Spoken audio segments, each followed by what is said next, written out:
Assalomu alaykum, muhim xabarlar kanaliga xush kelibsiz. Videolarimiz yoqayotgan bo'lsa like va podpisatsiya tugmalarini bosib qo'yishni hamda o'zingizni qiziqtirgan video ostida kommentariy yozib qoldirishni unutmang. Teatrda suflyorlikdan aktyorlikkacha bo'lgan yo'lni bosib o'tgan va 40 yoshdan keyin omadi kulgan Farhod Abdullayev 66 yoshda. O'zbekistonda xizmat ko'rsatgan artist Farhod Abdullayev 1-oktyabr kuni 66 yoshni qarshi oldi. Shu munosabati bilan bugungi mavqeiga osonlikcha erishmagan san'atkorning hayoti va ijod yo'liga nazar tashlaymiz.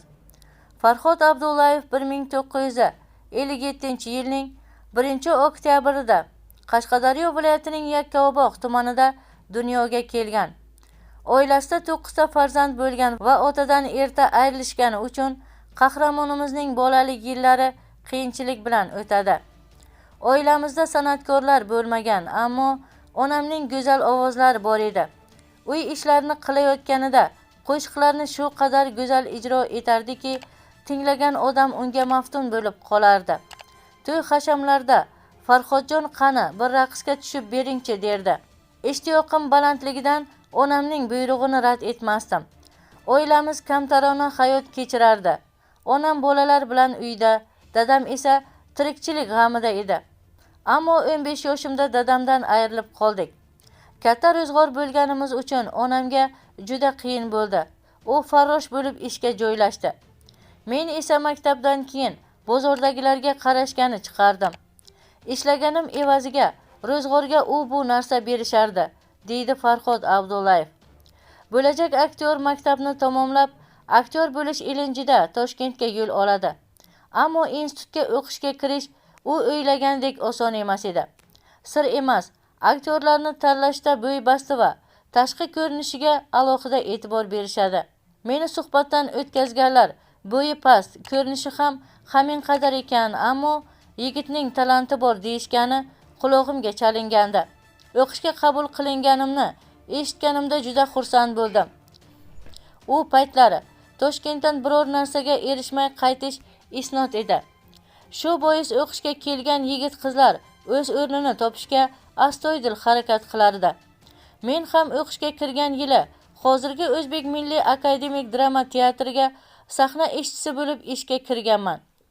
Bo'yim kichkina bo'lsa-da, og'ir sahna bezaklarini ko'tarish malol kelmasdi.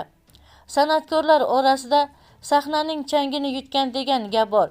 Uning mashaqqatini boshdan kechirgan inson san'atga bepisandlik bilan qaramaydi, deydi Farhod Abdullayev. Ko'pchilik aktyorni toshkentlik deb biladi. Aktyor buning o'ziga xos tarixi borligini quyidagicha bayon qiladi.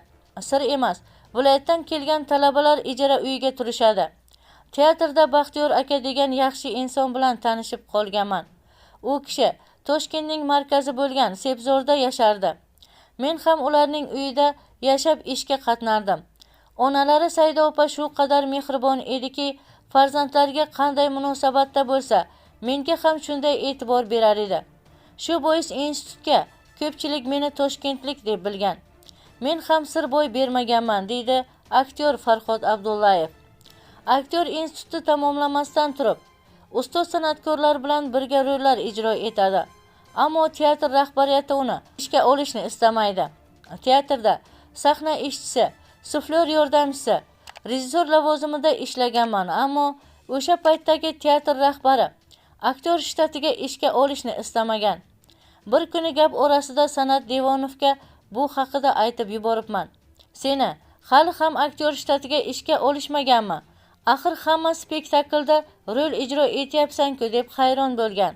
Institutni tamomlagan yilim bir necha yosh aktyorlar bilan birga hozirgi O'zbek davlat drama teatriga ishga yuborilganman, deydi aktyor Farhod Abdullayev.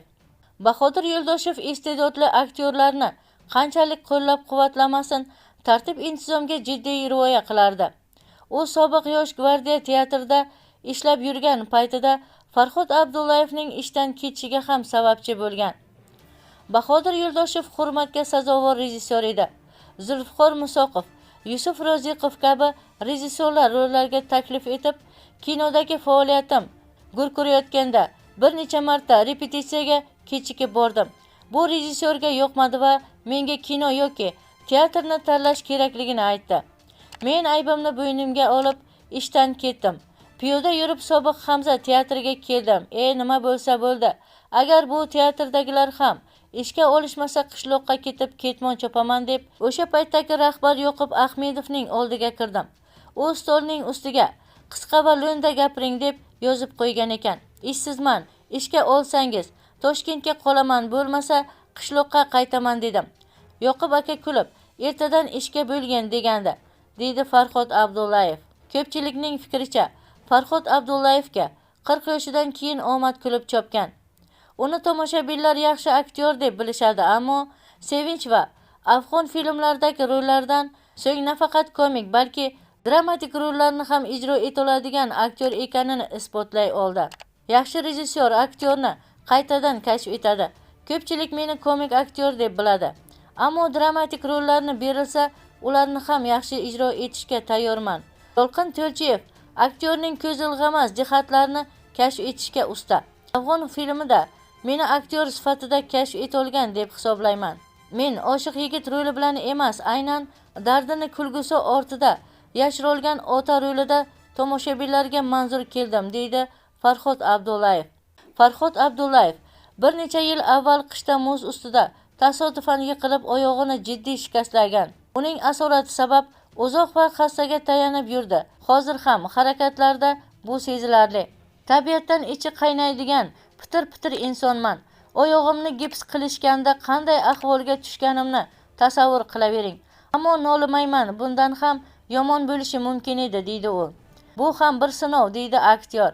Farhod Abdullayev kamtarona hayot kechiradigan ijodkorlardan biri. Turmush o'rtog'i bog'chada tarbiyachi bo'lib ishlagan. Ular 3 nafar farzandni voyaga yetkazishgan. Hozirgi kunda 8 nabiraning sevimli bobo, buvijonsi bo'lishgan. Aktyor uzoq yil ko'p qavatli uyda yashagan va pullarini jamg'arib 3-4 yil avval kichik hovli qurishga muvaffaq bo'ldi. U teatrda aktyor va rejissyor, telekanalda esa boshlovchi sifatida ham faoliyat yuritadi. U hamkasbi Muqaddas Xoliqovaga bag'ishlab Ko'ngil nomli spektaklni sahnalashtirgan. Qadrli tomoshabin, shu va shu kabi xabarlarni o'tkazib yubormaslik uchun video ostida like va podpisatsiya tugmasini bosib qo'yishni unutmang. Bizni qo'llaganlarni Allohning o'zi qo'llasin.